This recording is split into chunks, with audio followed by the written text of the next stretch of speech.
Hello students, welcome to UPCSS C plus plus series का ये lecture number 38 है और आज हम इस वीडियो में एक्सेस स्पेसिफायर्स के बारे में समझेंगे और इसके बाद हम पॉलीमॉर्फिज्म के बारे में देखेंगे। पॉलीमॉर्फिज्म क्या होता है, जिसमें compile time polymorphism and run time polymorphism क्या है, दोनों को एग्जाम्पल के साथ में समझेंगे, बिल्कुल बेसिक से। बाकी बात करें पिछले वीडियो की, तो पिछले वीडियो में हमने इनहेरिटेंस के बारे में समझा था कि इनहेरिटेंस क्या होती है और multiple inheritance and multi level inheritance क्या है, दोनों को हमने अलग अलग एग्जाम्पल की मदद से समझ लिया है। अब यहाँ पर हम बात करते हैं एक्सेस स्पेसिफायर की। एक्सेस स्पेसिफायर को बेसिकली दो तरीके से हम यूज करते हैं। देखिए, एक तो यहाँ पर जब हम अपने क्लास के जो भी मेंबर हैं जब डिफाइन करते हैं, तब यहाँ पर हम या तो पब्लिक या प्राइवेट या प्रोटेक्टेड कीवर्ड का यूज करते हैं बेसिकली, ठीक है। और दूसरा यहाँ पर जब हम अपनी क्लास को इनहेरिट करते हैं, जैसे एम्प्लॉय क्लास को यहाँ पर इस क्लास में इनहेरिट किया गया, तो यहाँ पर वाया पब्लिक, ठीक है, यहाँ पर मोड कौन सा रखा गया, पब्लिक। तो यहाँ पर हम पब्लिक मोड लगाते हैं या प्राइवेट लगाते हैं या प्रोटेक्टेड लगाते हैं, तब क्या होता है, इसको बेसिकली बोलते हैं मोड ऑफ इनहेरिटेंस, यानी इनहेरिटेंस का मोड क्या होने वाला है। तो यहाँ पर हम दोनों तरीके से समझेंगे, अलग अलग एक्सपेरिमेंट करेंगे इसके साथ में। तो यहाँ पर सबसे पहले हम बात करते हैं कि जब हम अपनी क्लास के मेंबर बनाते हैं तो वहाँ पर प्राइवेट, पब्लिक एंड प्रोटेक्टेड रखने पर क्या असर आता है, ठीक है, इसको देखते हैं, समझते हैं। तो चलते हैं कोड ब्लॉक में।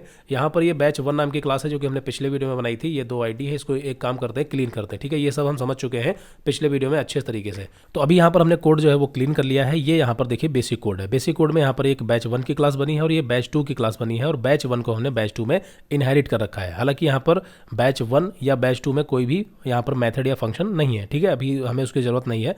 यहाँ पर अभी हम एक्सेस स्पेसिफायर को समझ रहे हैं, यानी कि पब्लिक, प्रोटेक्टेड एंड प्राइवेट को समझ रहे हैं कि ये क्या है और इसको कैसे हम इस्तेमाल में लेंगे, ठीक है। तो यहाँ पर इतना तो आपको अच्छे से पता है कि जब हमारे मेंबर जो होते हैं, क्लास के जो मेंबर हैं, अगर वो पब्लिक हैं, ठीक है, बाय डिफॉल्ट तो प्राइवेट होते हैं, लेकिन हमने पब्लिक की वर्ड यूज किया तो ये क्या हो जाएंगे, इसके नीचे के जितने भी मेंबर या जितने मेंबर फंक्शन होंगे वो सारे के सारे पब्लिकली अलाउ होंगे। और पब्लिक का मतलब सीधा होता है कि हम इसको डायरेक्टली क्लास के बाहर यूज कर सकते हैं। समझ आई बात। तो यहाँ पर क्लास के अंदर अगर हमारे सारे डेटा मेंबर पब्लिक हैं तो इसे हम बाहर कैसे यूज कर पाएंगे, यहाँ पर आपको दिखा देते हैं। वैसे तो हमने बता रखा है, फिर भी यहाँ पर एक बार देख लेते हैं। जैसे हमने क्या किया, यहाँ पर जो हमारा STU1 है, ठीक है, STU1 क्या है, ये बैच 2 का है, ठीक है। बैच मतलब जो हमारी बैच 2 क्लास है, इसका ऑब्जेक्ट बनाया है। तो बेसिकली वैसे तो आपको पता ही है कि यहाँ पर बैच 2 जो हमारी क्लास है, इसमें सिर्फ एक ही डेटा मेंबर है, लेकिन चूंकि यहाँ पर हमने बैच 1 को इनहेरिट कर रखा है तो इसलिए आईडी और नेम भी यहाँ पर हमें मिल जाएगा, ठीक है। तो यहाँ पर हम क्या करते हैं, सीधा STU1 डॉट, और हमने क्या किया, आईडी में यहाँ पर इंसर्ट करा दिया, आईडी इसकी हमने रख दी 5। तो ये ऐसा हम कर सकते हैं क्योंकि अभी ये जो हमारी आईडी डेटा मेंबर है, यानी ये जो इस क्लास का एट्रीब्यूट है बेसिकली, ये पब्लिक है। तो यहाँ पर अब हम क्या करेंगे, इसको सी आउट कराते हैं। तो यहाँ पर हमने क्या किया, एक बैच 2 क्लास का एक ऑब्जेक्ट बनाया और उस ऑब्जेक्ट की आईडी में 5 सेट किया और हमने यहाँ पर सी आउट ले लिया। अब यहाँ पर प्रोग्राम रन करते हैं और देखते हैं हमारा आउटपुट आता है कि नहीं आता। तो यहाँ पर आप देखेंगे हमारा आउटपुट प्रॉपर आ रहा है, नो प्रॉब्लम, ठीक है। और अब यहाँ पर हम क्या करते हैं कि आईडी और नेम जो हमारे एट्रीब्यूट है इसको प्राइवेट कर देते हैं। हालांकि बाय डिफॉल्ट प्राइवेट होते हैं, अगर हम इस कीवर्ड को हटा दें तो ये क्या हो जाएंगे, प्राइवेट ही हो जाएंगे। फिर भी यहाँ पर हम प्राइवेट कीवर्ड जो है वो यूज करते हैं, ठीक है। तो यहाँ पर हमने लगाया प्राइवेट कीवर्ड। अब जैसे ही हम प्रोग्राम रन करेंगे तो तुरंत यहाँ पर हमें एरर मिलेगी, ठीक है। एरर क्यों मिलेगी, क्योंकि यहाँ पर जो आईडी मेंबर है बेसिकली ये क्या है, प्राइवेट है। क्योंकि इस प्राइवेट मेंबर को यानी आईडी और नेम को अब हम ना ही क्लास के बाहर यूज कर सकते हैं, और चूंकि यहाँ पर हमने बैच 1 को, बैच 1 जो कि हमारी क्लास है, बेस क्लास है, इसको हमने इनहेरिट कर रखा है बैच 2 में, लेकिन फिर भी यहाँ पर बैच 2 में भी हम आईडी और नेम को डायरेक्ट एक्सेस नहीं, मतलब इसकी डायरेक्ट एक्सेस हमें नहीं मिलेगी। यहाँ पर आपको दिखाते हैं हमने क्या किया, जस्ट यहाँ पर लगाया एक फंक्शन मेथड बना दिया void, और यहाँ पर हमने बनाया एक प्रिंट नाम का मेथड बना दिया, ठीक है। और इस प्रिंट में हम क्या करवाने वाले हैं, सिंपली यहाँ पर हम आईडी को देखिए प्रिंट कराते हैं, देखते हैं आईडी प्रिंट होगी कि नहीं होगी। तो यहाँ पर हमने क्या किया, आईडी को प्रिंट करवा दिया और आईडी की वैल्यू यहाँ पर ऑलरेडी हमने सेट कर दी 8। और अभी यहाँ पर हम इसको हटा देते हैं, ठीक है, ये हमने हटा दिया और इसको कर दिया थोड़ी देर के लिए कमेंट आउट। कोई कन्फ्यूजन नहीं, ठीक है। अभी यहाँ पर हमने क्या किया, जस्ट आईडी की वैल्यू ऐड कर दी, ऐसा कर सकते हैं, नो प्रॉब्लम। लेकिन हम क्या कर रहे हैं कि बैच 2 क्लास से, ठीक है, यहाँ पर बैच 1 क्लास जो कि हमने इनहेरिट कर रखी है, इसके मेंबर को एक्सेस करने की कोशिश कर रहे हैं इस तरीके से। यहाँ पर देखिए प्रिंट फंक्शन में हमने क्या किया है, STU1 यानी इस ऑब्जेक्ट का, और यहाँ पर इसमें हमें बदलाव करना पड़ेगा, ठीक है। यहाँ पर हमें सिंपली इस तरीके से आईडी रखना है बस, क्योंकि ये क्लास के अंदर अभी हम काम कर रहे हैं ना। तो यहाँ पर क्या होगा, हमने प्रिंट फंक्शन यहाँ पर सीधा कॉल किया और आईडी में जो वैल्यू होगी उसे हम प्रिंट कराने की कोशिश कर रहे हैं बैच 2 से, ठीक है। तो क्या ये पॉसिबल है, तो यहाँ पर हम रन करते हैं। तो नीचे यहाँ पर हम पहले प्रिंट फंक्शन को कॉल करते हैं, तो उसके लिए STU1 डॉट प्रिंट, ठीक है, यहाँ पर हमने प्रिंट फंक्शन सिंपली कॉल कर दिया। ठीक है। अब यहाँ पर हम अगर रन करते हैं तो अभी भी यहाँ पर हमें एरर मिलेगी, क्योंकि आईडी जो है यहाँ पर अभी भी बता रहा है प्राइवेट है। तो इससे हमें क्या समझ में आया कि जो हमारा प्राइवेट डेटा मेंबर होगा यानी प्राइवेट एट्रीब्यूट होंगे उसे हम ना ही क्लास के बाहर यूज कर सकते हैं, और अगर उस क्लास को हम किसी दूसरी क्लास में इनहेरिट करते हैं उस कंडीशन में भी हम उस आईडी या एट्रीब्यूट को यूज नहीं कर पाएंगे। लेकिन अब यहाँ पर एक प्रॉब्लम क्रिएट होती है कि जब हमने बैच 1 क्लास को यहाँ पर इनहेरिट कर रखा है तो हम चाहते हैं कि इसको यूज कर पाएं, लेकिन इस क्लास के जो डेटा मेंबर है उसे बाहर ना यूज किया जा सके। ठीक है, कहने का मतलब क्या है कि अगर हम इसको पब्लिक कर देते हैं, ध्यान से समझना, इसको हमने क्या कर दिया पब्लिक, तो इस केस में क्या होगा, इस केस में इस आईडी और नेम वेरिएबल को हम यहाँ पर बैच 2 वाली क्लास से तो यूज कर ही पाएंगे, ठीक है, लेकिन इसे क्लास के अंदर यूज करने के साथ साथ में हम इस क्लास के बाहर भी इसे यूज कर सकते हैं। तो अगर ऐसा नहीं चाहते तो इस केस में हम यूज करेंगे प्रोटेक्टेड का, ठीक है, प्रोटेक्टेड एक्सेस स्पेसिफायर का यूज करेंगे। तो यहाँ पर अब इससे क्या होगा कि इस आईडी और नेम मेंबर को हम बैच 2 वाली क्लास से तो एक्सेस कर सकते हैं लेकिन बाहर से नहीं कर सकते। अब यहाँ पर आपको दिखाते हैं, अभी रन करेंगे तो यहाँ पर हमें कोई एरर नहीं मिलेगी। ठीक है, यहाँ पर देखिए प्रॉपर हमारा प्रोग्राम रन हो रहा है, आईडी में जो 8 है उसे हम यहाँ पर बैच 2 वाली क्लास से प्रिंट कर पा रहे हैं। लेकिन अगर हम सोचें कि लाओ यहाँ से प्रिंट कर लेते हैं, जस्ट इसको हमने सी आउट से अनकमेंट कर दिया वापस, तो अब अगर हम एसटीयू की आईडी प्रिंट कराना चाहें, इसको हमने कर दिया कमेंट आउट, तो अब यहाँ पर हमें एरर मिलेगी, यानी कि ये जो है ये बता रहा है कि प्रोटेक्टेड है। यहाँ पर आप नीचे जो एरर आती है इसको भी पढ़ लिया करें, है ना, तो ये कंपाइल टाइम में ही बता देगा कि यहाँ पर एरर है।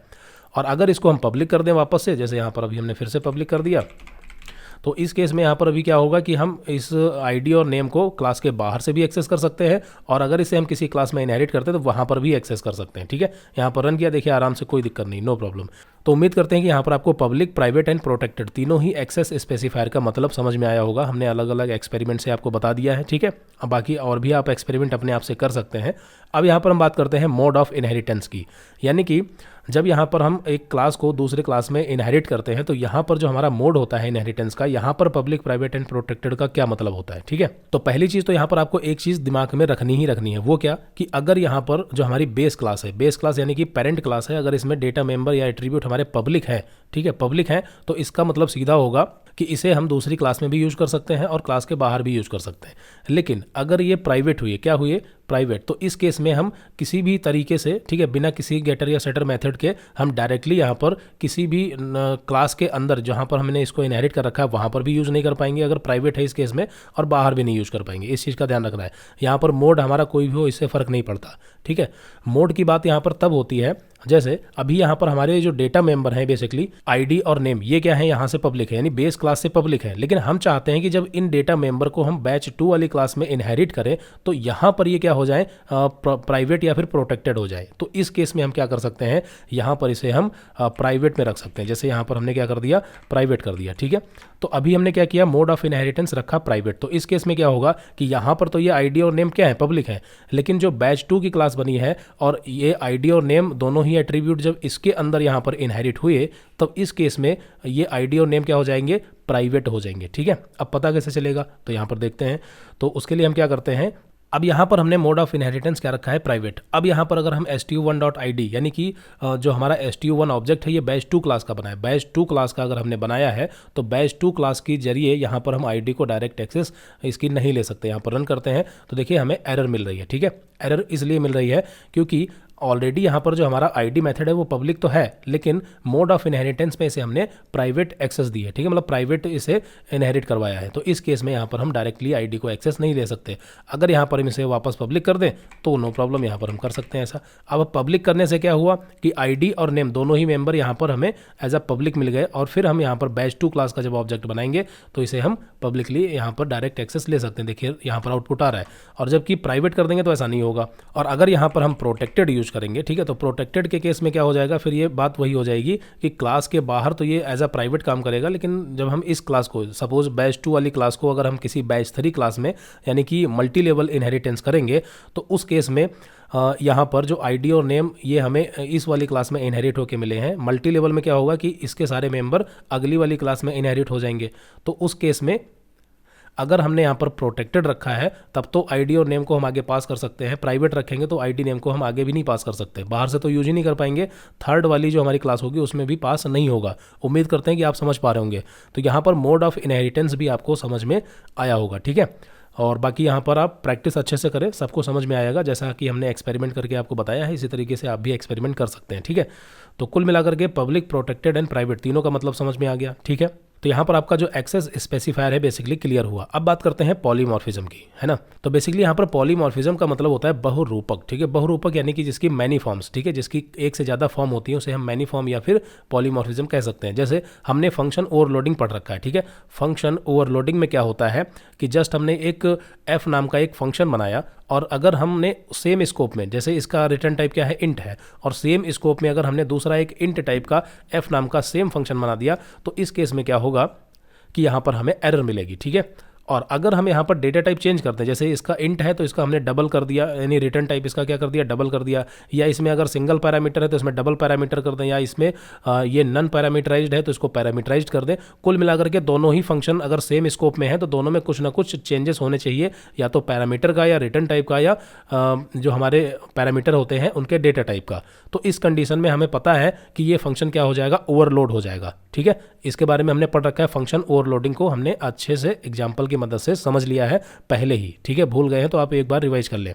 तो यहाँ पर जो फंक्शन ओवरलोडिंग होती है बेसिकली इसी को बोलते हैं पॉलीमॉर्फिज्म। यहाँ पर पॉलीमॉर्फिज्म में हमें कुछ नया नहीं पढ़ना, पॉलीमॉर्फिज्म का मतलब ही होता है फंक्शन ओवरलोडिंग। लेकिन यहाँ पर जो फंक्शन ओवरलोडिंग होती है बेसिकली ये कंपाइल टाइम पर होती है, ठीक है। अब यहाँ पर पॉलीमॉर्फिज्म की जब बात करते हैं तो इसमें एक चीज़ और आ जाती है, रन टाइम पॉलीमॉर्फिज्म, है ना। तो यहाँ पर compile time polymorphism and run time polymorphism दोनों में क्या डिफरेंस है हम अभी एक एग्जाम्पल की मदद से समझेंगे। अभी यहाँ पर पहले थोड़ा सा एक्सपेरिमेंट कर लेते हैं, क्या कि अगर जब यहाँ पर हम मल्टी लेवल इनहेरिटेंस करते हैं, ठीक है, तो हम ये काम करते हैं, इसको थोड़ा क्लीन करते हैं थोड़ी देर के लिए, या पड़ा रहने देते हैं, इसी में एक्सपेरिमेंट कर लेते हैं। जैसे यहाँ पर बैच 1 है और यहाँ पर अभी हम पब्लिक कर देते हैं, इसको भी जो मोड ऑफ इनहेरिटेंस है वापस से पब्लिक कर लेते हैं, ठीक है। यहाँ पर आप देख पा रहे हैं कि ये प्रिंट फंक्शन यहाँ पर बना हुआ है। अब यहाँ पर हम क्या करते हैं कि बैच 1 में भी एक प्रिंट फंक्शन हम बनाते हैं, ठीक है। यहाँ पर बैच 1 में भी हमने इसको कॉपी किया जस्ट और ये पेस्ट कर दिया, ठीक है। तो अभी क्या है कि बैच 1 का भी अपना एक प्रिंट फंक्शन यहाँ पर है जो क्या प्रिंट करेगा, यहाँ पर हमने लगाया डबल कोट के अंदर डायरेक्टली कांस्टेंट वैल्यू प्रिंट करा देते हैं। हमने यहाँ पर प्रिंट करा दिया बैच 1, ठीक है, कुछ नहीं, यहाँ पर सिर्फ बैच 1 ऐसे प्रिंट करा दिया सिंपल डबल कोट के अंदर। इसकी वैल्यू को यहाँ पर हम असाइन नहीं करते या कर देते हैं, इससे फर्क नहीं पड़ने वाला। तो कुल मिला के हम ये आपको ये बताने की कोशिश कर रहे हैं कि बैच 1 में भी हमने प्रिंट नाम का फंक्शन रखा हुआ है, ठीक है। और फिर उसके बाद हमने क्या किया, बैच 2 में भी प्रिंट नाम का फंक्शन रखा है। इसके अंदर यहाँ पर हम प्रिंट करा देते हैं जस्ट बैच 2। तो ये हमारी बैच 2 की क्लास हो गई। तो कुल मिलाकर के यहाँ पर बैच 1 वाली क्लास में और बैच 2 वाली क्लास में दोनों में सेम फंक्शन है। अब इस केस में अगर हम बैच 1 को यहाँ पर जैसा कि हमने इनहेरिट कर रखा है, तो बैच 2 वाली क्लास में हमारे पास दो यहाँ पर प्रिंट फंक्शन मिलेंगे, एक तो ये इसका अपना खुद का और दूसरा जो इनहेरिट होके हमें मिला है ये वाला। तो इस कंडीशन में अगर हम बैच 2 का कोई ऑब्जेक्ट बना करके और उसका प्रिंट फंक्शन हम कॉल करेंगे तो इस केस में क्या रन होगा, ये वाला प्रिंट फंक्शन काम करेगा या ये वाला काम करेगा। तो यहाँ पर हम आपको एक्सपेरिमेंट करके इसको दिखाते हैं। तो यहाँ पर हमने जस्ट बैच 2 का एक ऑब्जेक्ट बनाया और हमने यहाँ पर उस ऑब्जेक्ट से प्रिंट फंक्शन को कॉल कर दिया। इसको हम कमेंट आउट कर देते हैं वापस से, ठीक है, या इसको डिलीट ही कर देते हैं, हमें इसकी दोबारा जरूरत नहीं पड़ेगी। तो यहाँ पर हमने सीधा प्रिंट फंक्शन को कॉल किया, रन करते हैं, देखते हैं क्या आउटपुट आता है। तो देखिए यहाँ पर जो रन हो रहा है इसमें बैच 2 प्रिंट हो रहा है। बैच 2 का मतलब कि जो हमारी क्लास है यानी बैच 2 वाली क्लास है, इसका ऑब्जेक्ट बनाया है।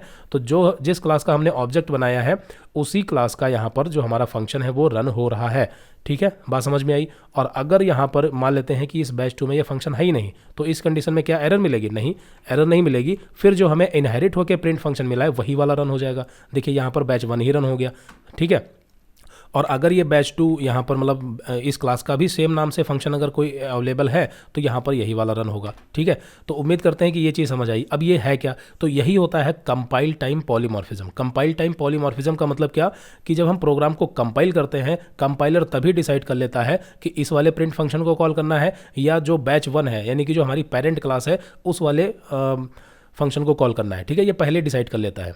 और जो रन टाइम पॉलीमॉर्फिज्म है अभी उसका हम एग्जांपल आपको दिखा देंगे, ठीक है। तो ये चीज़ क्लियर हुई, ये पॉलीमॉर्फिज्म है। अच्छा, फंक्शन ओवरलोडिंग फिर क्या होता है, ठीक है, यहाँ पर फंक्शन ओवरलोडिंग को भी थोड़ा समझ लेते हैं। फंक्शन ओवरलोडिंग का मतलब ये होता है कि जब सेम स्कोप में, अभी तो ये अलग अलग स्कोप में है, ये वाला फंक्शन और ये वाला फंक्शन दोनों अलग अलग स्कोप में है और दोनों के जो रिटर्न टाइप है और जो पैरामीटर है वो सेम है यानी नन पैरामीटराइज्ड है। तो इस हिसाब से अगर इन दोनों फंक्शन को हम बाहर निकाल दें क्लास से और यहाँ पर ग्लोबल स्कोप में अगर डिफाइन करें तो हमें एरर मिल जाएगी, ठीक है, आपको पता है एरर मिलेगी क्योंकि यहाँ पर ये दोनों ही फंक्शन सेम है। लेकिन यहाँ पर ये चूंकि दोनों अलग अलग स्कोप में है, इस वजह से यहाँ पर हमें एरर नहीं मिल रही, ये पॉलीमॉर्फिज्म के अंतर्गत आएगा। फंक्शन ओवरलोडिंग एग्जैक्टली ये होती है। देखिए यहाँ पर हमने क्या किया, इसको जस्ट कॉपी किया और यहाँ पर दूसरा फंक्शन हमने बना दिया सेम नाम का, लेकिन यहाँ पर इसमें हमने जस्ट एक पैरामीटर पास कर दिया। ठीक है, यहाँ पर हमने एक x या r नाम का पैरामीटर पास कर दिया। अब इस कंडीशन में क्या होगा कि जब हम प्रिंट फंक्शन को कॉल करेंगे तो अगर पैरामीटर पास करेंगे तो यहाँ पर ये वाला कॉल होगा, नहीं पास करेंगे तो ये वाला कॉल हो जाएगा। ठीक है, तो ये होता है फंक्शन ओवरलोडिंग। तो हालांकि फंक्शन ओवरलोडिंग और पॉलीमॉर्फिज्म दोनों एक दूसरे से रिलेटेड हैं, लेकिन पॉलीमॉर्फिज्म में कंपाइल टाइम और रन टाइम दोनों चीज़ें आ जाती हैं। चलिए इतना क्लियर हो गया। अब यहाँ पर एक चीज़ और देखते हैं, वो क्या कि जैसे यहाँ पर ये बैच 1 है और ये हमारी बैच 2 क्लास है। ठीक है, और एक हमने बनाई यहाँ पर, इसको बैच 3 कर देते हैं या एक बैच 3 वाली क्लास बना लेते हैं ऐसा। ठीक है, यहाँ पर हमने क्या किया, एक और क्लास बनाई। तो अभी यहाँ पर आप देखेंगे ये सिंपल हमारी बैच 1 की क्लास है जहाँ पर ये प्रिंट फंक्शन है, और उसके बाद यहाँ पर ये नीचे बैच 2 क्लास है। ठीक है, ये दूसरी क्लास है बैच 2 नाम की, जहाँ पर इसमें भी हमारा एक प्रिंट फंक्शन है। ठीक है, यहाँ पर बैच 1 प्रिंट होगा, ये बैच 2 प्रिंट करेगा। हालांकि बैच 1 और बैच 2 यहाँ पर अभी हमने इनहेरिटेंस यूज नहीं किया। ठीक है, ये दोनों इंडिविजुअल अलग अलग क्लासेस हैं। फिर हमने क्या किया, एक बैच 3 क्लास बनाई जिसमें हमने बैच 1 को और बैच 2 को दोनों को ही इनहेरिट कर लिया। ये ऐसे हम कर सकते हैं, इसी को बोलते हैं मल्टीपल इनहेरिटेंस, यानी कि दो अलग अलग क्लास को हमने एक क्लास में इनहेरिट कर लिया। अब यहाँ पर एक प्रॉब्लम क्रिएट होगी, वो क्या कि जो हमारी बैच 1 वाली क्लास है और जो बैच 2 वाली क्लास है, अगर इन दोनों क्लास में कोई ऐसे डेटा मेंबर या फंक्शन सेम हुए, ठीक है, तो इस कंडीशन में हमें एरर मिल जाएगी। ठीक है, यहाँ पर हमें क्या मिलेगी, एरर मिल जाएगी। ठीक है, यहाँ पर हमें कैसे एरर मिलेगी, देखिए हमने बैच 3 नाम का एक stu1 नाम का ऑब्जेक्ट बनाया और हमने क्या किया, stu1.print को कॉल किया। अब यहाँ पर रन करेंगे तो आप देखेंगे हमें यहाँ पर एरर मिलेगी। ठीक है, अब यहाँ पर ये जो हमें एरर मिल रही है, देखिए इसका बेसिकली कोई सोल्यूशन नहीं है। ठीक है, C++ में इसका सोल्यूशन डायरेक्टली नहीं है। अगर हमारे पास दो क्लास हैं, यानी दो क्लास को हम इनहेरिट कर रहे हैं और दोनों में अगर सेम डेटा मेंबर और फंक्शन है, अगर आप सोचें ओवरराइड हो जाएगा, ओवरराइड नहीं होगा। क्यों? क्योंकि यहाँ पर जो इन दोनों का जो हमारा स्कोप है वो सेम है और सेम स्कोप में सेम नाम के फंक्शन मिल रहे हैं, क्योंकि यहाँ पर हम इन दोनों को एक लेवल में ही बराबर से यहाँ पर इनहेरिट कर रहे हैं, तो इस वजह से इसका कोई सोल्यूशन नहीं है। यहाँ पर हमें एरर मिलेगी, तो ऐसा हम नहीं कर सकते। ठीक है, बात समझ में आई? सेम नाम के फंक्शन नहीं होने चाहिए। यहाँ पर देखिए फंक्शन ओवरराइडिंग भी नहीं होगी। जैसे बैच 1 का हमने क्या कर दिया, इंट, और यहाँ पर हमने x पास कर दिया, तो अभी आप सोचें कि ये फंक्शन अलग है, ये फंक्शन अलग है, नहीं, यहाँ पर अभी भी हमें एरर मिलेगी। अगर हम रन करेंगे तो अभी भी हमें एरर मिलेगी। बात समझ में आई? तो यहाँ पर ये पॉसिबल नहीं है जब हम मल्टीपल इनहेरिटेंस करते हैं। ठीक है, ये मल्टीपल इनहेरिटेंस था, तो यहाँ पर ये पॉसिबल नहीं है। समझ में आई बात? कंफ्यूज बिल्कुल मत होना। देखिए अभी यहाँ पर इसमें पॉसिबल नहीं है, लेकिन अगर हम जस्ट सपोज करते हैं कि बैच 2 को ही सिर्फ इनहेरिट करते और बैच 2 में भी प्रिंट होता और बैच 3 में भी हमें प्रिंट मिलता, तो इस कंडीशन में जो हमारा बैच 3 का जो सबसे नज़दीकी स्कोप का फंक्शन होता वो कॉल हो जाता। ठीक है, तब हमें एरर नहीं मिलती। लेकिन अभी इन दोनों का स्कोप जो है वो सेम हो चुका है, क्योंकि जो प्रिंट फंक्शन है वो इसमें भी है और इसमें भी है, और इन दोनों का स्कोप भी सेम है, तो यहाँ पर एरर मिलेगी। लेकिन अगर बैच 2 में ये प्रिंट फंक्शन है और सपोज बैच 3 में भी प्रिंट फंक्शन लिखा है और हमने बैच 2 को ही सिर्फ इनहेरिट कर रखा है, फिर हमने बैच 3 का ऑब्जेक्ट बनाया, तब कॉल करेंगे तो बैच 3 वाला ही प्रिंट फंक्शन कॉल होगा, ये वाला कॉल नहीं होगा और हमें एरर भी नहीं मिलेगी। क्लियर हुई बात? तो ये चीज़ें हैं, छोटी छोटी चीज़ें हैं, आप इनको नोटिस करें, लिख लें, याद करें, प्रैक्टिस करें। ठीक है, चलिए तो यहाँ पर ये हो गया। अब यहाँ पर हम run time polymorphism and compile time polymorphism को एक अलग एग्जांपल से समझते हैं। हमने कोड ऑलरेडी लिख रखा है। ठीक है, इसी को आपको यहाँ पर एक्सप्लेन कर देते हैं, इसमें कुछ खास नहीं है। यहाँ पर देखिए ये कोड हमने ऑलरेडी लिख रखा है। ठीक है, इसको हमने जस्ट कॉपी किया और यहाँ पर कोड ब्लॉक में ले चलते हैं, इसको हमने पेस्ट कर दिया। ठीक है, अब ये कोड यहाँ पर आप देखेंगे तो इसमें कुछ खास नहीं है।